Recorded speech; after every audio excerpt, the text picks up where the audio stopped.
Je crois qu'on doit arrêter vraiment de falsifier l'histoire. Nous savons très bien, nous étions tous des Congolais, on était intelligents, on avait une capacité de faire des analyses objectives, même si on n'était pas dans l'armée quand même, mais on suivait très bien cette situation politico-militaire et qui était régionale à cette époque-là. Nous savons très bien que l'armée congolaise avait bel et bien vaincu militairement l'armée rwandaise, les M23-1. Et à cette époque, après les contrôles de la colline de Tchanzu et de Runyonyi par l'armée congolaise commandée sur le plan opérationnel par le colonel Mamadou et le général Baouma, paix à leurs âmes, il y a M. Bertrand Bisimwa qui était encore le chef politique du M23, qui avait fait un communiqué le même jour et avait annoncé que le M23 avait décidé, parce qu'il était déjà dans une position de faiblesse, avait décidé de mettre un terme à sa rébellion afin de poursuivre par des moyens purement politiques à la recherche des solutions aux causes profondes, nous savons très bien, et aux causes profondes qui avaient poussé cette rébellion purement rwandaise de prendre des armes et s'attaquer à l'armée congolaise, et s'attaquer à la population congolaise. Cette armée tuait, massacrait, violait des femmes congolaises et tuait même des nourrissons. Ça, nous le savons très bien. Actuellement, elle continue encore à les faire, mais on peut remarquer quand même qu'avec, depuis que Nanga est avec ces terroristes-là, quand même, on peut remarquer que quand même la fréquence des massacres a un peu baissé, mais ils continuent toujours à tuer parce qu'aujourd'hui même, à Kirumba, ils ont tué, ils ont forcé la population locale à faire un salongo. Il y a quelqu'un qui n'était même pas informé. Alors, un militaire est venu, un militaire rwandais, a tiré sur ces messieurs-là. Donc, ils continuent à tuer, mais quand même, on peut remarquer que depuis que Nanga est avec eux, la fréquence des massacres et des viols a quand même un peu baissé. Mais il continue toujours à tuer. Ça, c'est vrai. Et il tue toujours. Mais vouloir montrer actuellement, parce que vous n'êtes pas d'accord avec Kabila, je n'ai jamais été aussi d'accord avec Kabila.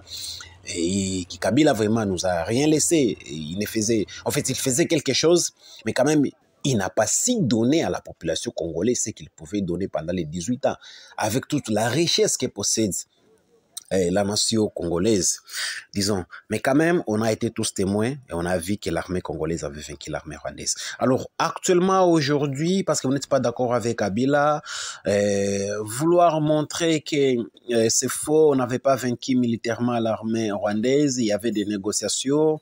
Je crois que moi, je ne suis pas d'accord avec vous. Parce que moi, je pense que vous voulez montrer à la face du monde, à la population congolaise, que l'armée congolaise ne peut pas vaincre militairement sans négociation politique l'armée rwandaise. Non, nous pouvons, nous l'avons fait, nous allons encore le faire. Et ils ne sont pas plus forts que nous. Ils sont faibles, nous savons même si les Occidentaux sont avec eux. Nous pouvons les vaincre, nous les avons vaincus en 2013 et nous allons encore les vaincre sans négociation politique cette année-ci. Arrêtez de dire ça, même si vous n'êtes pas d'accord, vous n'avez jamais été d'accord avec Kabila. Là, vous ne salissez pas Kabila, vous ne montrez pas que Kabila était faible. Là, vous montrez que c'est l'armée congolaise qui était faible. Non, nous avons une armée forte, constituée de militaires vaillants, des généraux, des commandants vaillants quand même. Arrêtez de dire ça, ce sont des bêtises. Nous avons bel et bien vaincu l'armée rwandaise militairement. Bien sûr, il y avait des négociations, mais ils étaient en position de faiblesse. Voilà pourquoi leur cahier de charges n'était pas respecté, parce qu'ils étaient déjà en position de faiblesse, parce qu'ils étaient vaincus militairement. C'est ça, voilà pourquoi leur cahier de charges n'était pas respecté, n'était pas pris en considération parce qu'ils étaient déjà en position de faiblesse, ils étaient vaincus militairement. Essayons encore de les faire aujourd'hui. On ouvre un front politique, un front armé, on les bat sur le plan militaire et c'est fini. On ne peut plus les écouter sur le plan encore politique parce qu'ils ne sont plus forts. La RDC sera déjà en position de... Vous connaissez. Donc, c'est ça donc...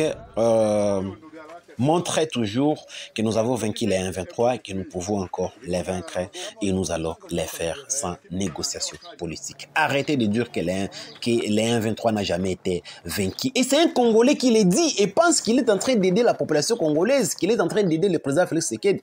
C'est faux. Là, vous salissez toute une armée congolaise. Là, vous montrez que l'armée congolaise n'avait pas vaincu alors qu'un militaire qui part au front dans son